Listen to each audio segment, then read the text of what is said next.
नमस्कार, स्वागत है आपका खबरों का पंचनामा में। मैं हूं आपके साथ प्रगति चतुर्वेदी। आज हम लेकर आए हैं देश और दुनिया की 5 बड़ी खबरें, जिस पर चर्चा करने के लिए हमारे साथ स्टूडियो में मौजूद है कैपिटल टीवी के editor in chief doctor Manish Kumar. Doctor साहब, बहुत बहुत स्वागत है आपका। धन्यवाद। खबरों पर चर्चा की शुरुआत करेंगे, लेकिन सबसे पहले नजर डालते हैं हेडलाइंस पर। दिल्ली के स्कूलों में बड़ा घोटाला, 2400 क्लासरूम के कंस्ट्रक्शन में 1300 करोड़ की हेराफेरी का खुलासा, विजिलेंस जांच से फंसे सिसोदिया। शराब घोटाले में सीबीआई ने दाखिल की पहली चार्जशीट, शामिल नहीं है सिसोदिया का नाम, केजरीवाल बोले फर्जी है पूरा केस।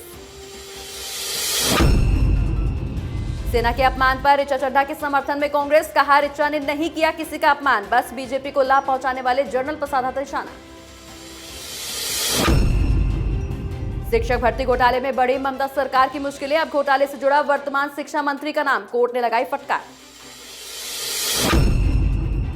श्रद्धा केस में दोबारा हुआ आफ्ताब का पॉलीग्राफ टेस्ट, जांच एजेंसियों को गुमराह कर रहा आरोपी, हरियाणा के जंगल में मिला बॉडी पार्ट से भरा सूटकेस, जांच जारी।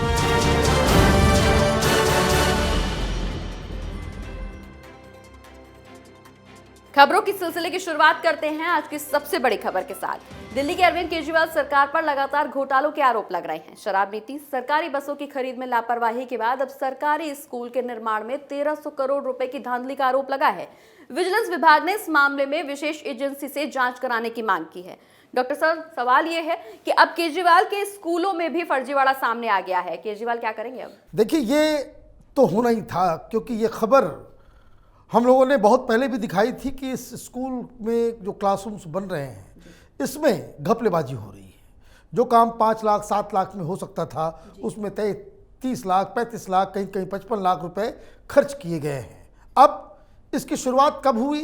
जब सीवीसी के पास एक शिकायत जाती है, सीवीसी एक प्राइमा फेसी इन्वेस्टिगेशन करती है और दिल्ली सरकार के विजिलेंस डिपार्टमेंट को यह आदेश देती है कि इस शिकायत और इस मसले के ऊपर जांच की जाए और अपनी रिपोर्ट आप दें। अब ये जो विजिलेंस डिपार्टमेंट है ये केजरीवाल के तहत आता है। ये लोग कोई काम नहीं किए। 2019 फरवरी 17 तारीख को ये आदेश आया था। ये लोग बैठे रह गए। इस सच्चाई को छिपाना चाह रहा था केजरीवाल, लेकिन एलजी साहब ने इस आदेश, जो सीवीसी का आदेश स्टेट गवर्नमेंट के विजिलेंस डिपार्टमेंट को जो आया, उस पर कार्रवाई करते हुए कहा कि भाई पहले ये बताओ कि क्या इसमें आपने इन्वेस्टिगेशन किया और विलंब किस लिए हुआ, ये दोनों ही चीज़ आप बताएं।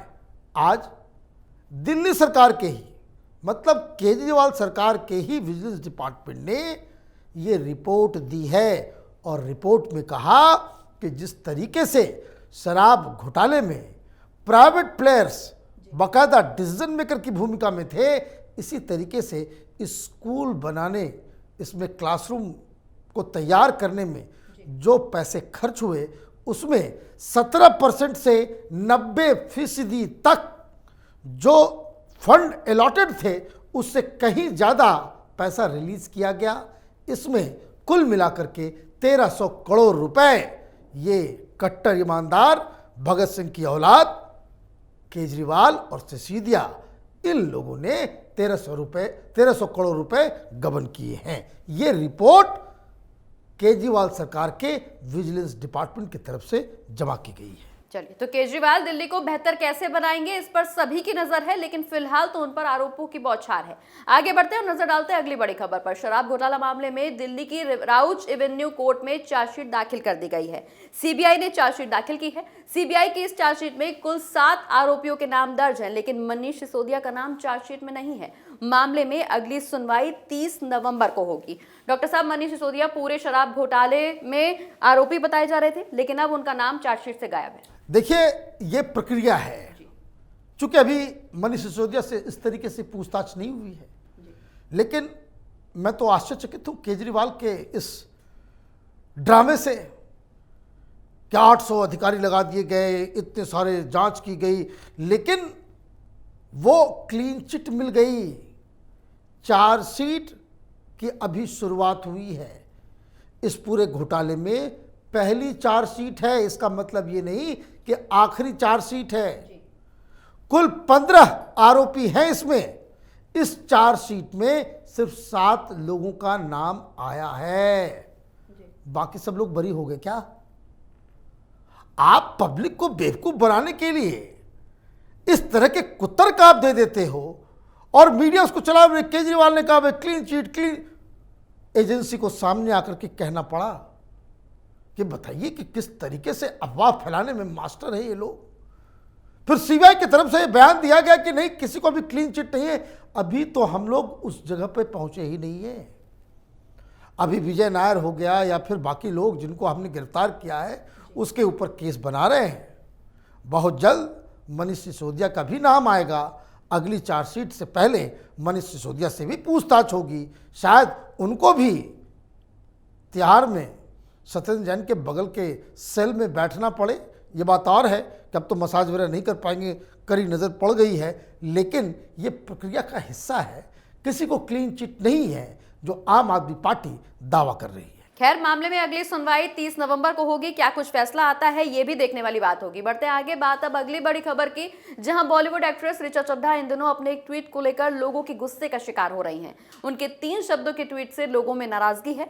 राजनेताओं से लेकर अभिनेताओं तक सभी उनके कमेंट की आलोचना कर रहे हैं। लेकिन कांग्रेस नेता नगमा का कहना है कि ऋचा ने किसी का अपमान नहीं किया, इस बीजेपी को लाभ पहुंचाने वाले जर्नल पर निशाना साधा था। डॉक्टर साहब, ऋचा चड्ढा ने सेना का अपमान किया है, लेकिन कांग्रेस उनको समर्थन दे रही है। देखिए, ये मूर्खों की बारात हो गई कांग्रेस पार्टी। ये नगमा मैडम इस फिल्म वेरे में काम करती तो बढ़िया होता, लेकिन अब तो राजनीति में आ गई है। कोई छोटी मोटी राजनेता नहीं है।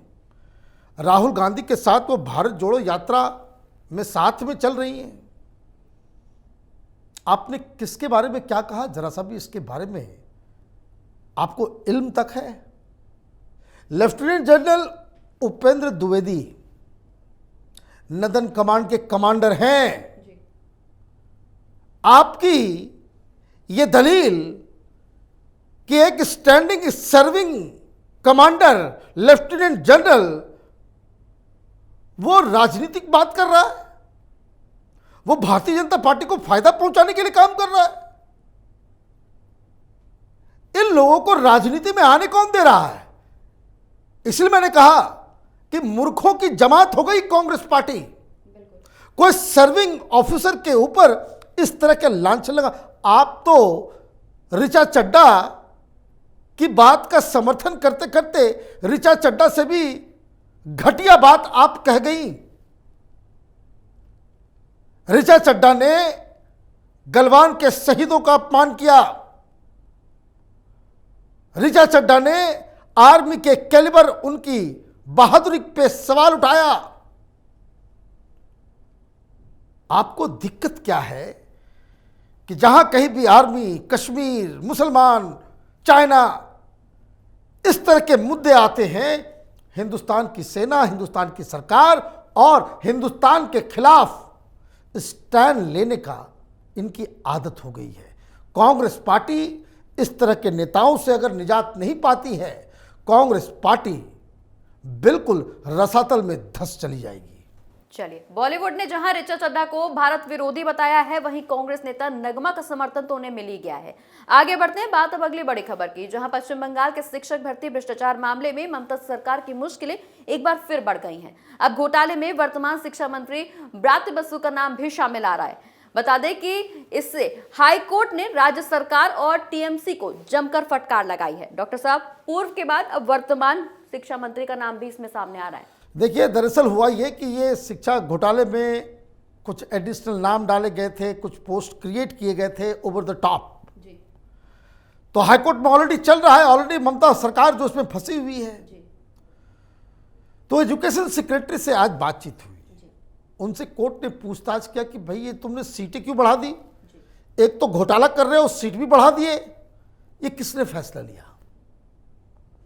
तो उन्होंने बाकायदा कोर्ट में बताया कि ये मंत्री जी का फैसला ऊपर से फैसला आया था। फिर कोर्ट ने पूछा भाई ऊपर कहां से फैसला आया था? तो बताया ममता बनर्जी की कैबिनेट का फैसला था। मतलब ये शिक्षा भर्ती घोटाले में ममता बनर्जी, उसकी सरकार, कैबिनेट मंत्री पूरा का पूरा महकमा सर से पांव तक लिप्त है। 2024 में प्रधानमंत्री बनने का सपना देख रही थी। सफेद साड़ी, हवाई चप्पल और काम घोटाला करवाने का। जो मेहनतकश, तेज तर्रार मेहनती स्टूडेंट्स हैं, उनकी अपॉर्चुनिटीज को खत्म करना और टीएमसी के गुंडों को नौकरी देना, यही धंधा रह गया सरकार की। और मुझे आश्चर्य है, इतनी बड़ी बात हाईकोर्ट में हो रही है, कोई मीडिया डिस्कस ही नहीं कर रहा। आप जस्ट इमेजिन कीजिए, यह काम उत्तर प्रदेश में योगी आदित्यनाथ के कैबिनेट के द्वारा ये काम हो गया होता, आग लगा हुआ होता। भी सारे लोग भूल गए होते, क्या एमसीडी चुनाव, क्या गुजरात चुनाव, पीछे पड़ गए होते सब लोग। लेकिन ममता बनर्जी हाईकोर्ट से डांट खा रही है, फटकार मिल रहा है, लेकिन दिल्ली में किसी के कान में जू तक नहीं दिख रहा। खैर, दीदी की कुर्सी बचेगी या जाएगी ये तो वक्त ही बताएगा, लेकिन ममता बनर्जी की फिलहाल बहुत सी मुश्किलों में जरूर वो फंसती हुई नजर आ रही हैं। और अब बात आखिरी बड़ी खबर की। श्रद्धा केस में हर रोज नए खुलासे हो रहे हैं जो जांच को अलग ही दिशा में मोड़ रहे हैं। ऐसा माना जा रहा है कि आरोपी आफ्ताब जांच एजेंसियों को गुमराह करने की कोशिश कर रहा है। आज एक बार फिर आफ्ताब का पॉलीग्राफ टेस्ट हुआ। वहीं पुलिस को हरियाणा के जंगल में बॉडी पार्ट से भरा सूटकेस भी मिला, जिसने जांच को नई धार दे दी है। डॉक्टर साहब, श्रद्धा केस में आफ्ताब का पॉलीग्राफ टेस्ट दोबारा हुआ है। एक बार फिर से सवालों के घेरे में सवाल जवाब पूछे गए हैं, लेकिन जांच पूरी होती हुई नहीं दिखाई जा रही है। गुमराह किया जा रहा है जांच को। देखिए, अब तक जो पॉलीग्राफ टेस्ट हुआ है वो 8 घंटे की, लेकिन वो कंप्लीट नहीं है, क्योंकि बहुत सारी डिटेल्स, बहुत सारे सवाल, क्योंकि ये मीडिया में इतना हाइप हो गया है। अगर दिल्ली पुलिस इस शख्स को फांसी तक नहीं पहुंचा पाई तो दिल्ली पुलिस की इज्जत का सवाल हो जाएगा और साख जो है वो मटिया मीट हो जाएगी। और इसलिए ये भागे भागे पहुंच गए कोर्ट के पास कि भाई पॉलीग्राफ टेस्ट हो। जो मेरा हंच है कि पहले 8 घंटे में जो बातें बताई गई, भाई कहाँ तुमने रखा, तो अब तक तो महरौली के जंगल में ढूंढा जा रहा था। अब मालूम चल रहा है कि वो पॉलीग्राफ टेस्ट के दौरान कई सारे नए नए खुलासे कर रहा है। उसी में से एक खुलासा ये भी है कि उसने सूटकेस में लेकर वो हरियाणा के एक जगह पे जाकर के उसने वो सूटकेस फेंक के आया था। वो अब कई सारे और खुलासे होंगे, क्योंकि अभी पॉलीग्राफ टेस्ट खत्म होने के बाद पुलिस के इन्वेस्टिगेशन का पूरा रुख बदलने वाला है। कई सारे सवाल उठ रहे हैं, क्या वो अकेला था या फिर कुछ लोगों के साथ मिलकर उसने इस पूरे कुकर्म को अंजाम दिया। घटना के बाद किन किन लोगों ने उसकी मदद की, घटना के बाद कैसे वो पुलिस को डोज देने के लिए क्या क्या उसने योजनाएं की, कहाँ से पैसा आया, कहाँ से क्या हुआ, किसको किसको इस बात को के बारे में उसने बताई, जो बातें बताई। ये तमाम पहलू हैं जो आगे चलकर इन्वेस्टिगेशन से सामने आएगा। तो चाहे आरोपी जितना भी गुमराह कर ले, पुलिस तफ्तीश में यहाँ पर सामने बहुत सारी चीजें आई हैं। हर रोज नए सबूत सामने आ रहे हैं। अब देखना ये होगा कि पुलिस का अगला कदम क्या होगा। बहुत बहुत धन्यवाद डॉक्टर साहब आपका। धन्यवाद। ऐसे ही खबर से अपडेट रहने के लिए और एनालिटिकल खबरों के लिए देखते रहिए कैपिटल टीवी। अगर आपको हमारा ये वीडियो पसंद आया हो तो इसे लाइक करें, शेयर करें, और अगर आप कैपिटल टीवी पर नए हैं तो इसे सब्सक्राइब करना बिल्कुल ना भूलें। जय हिंद।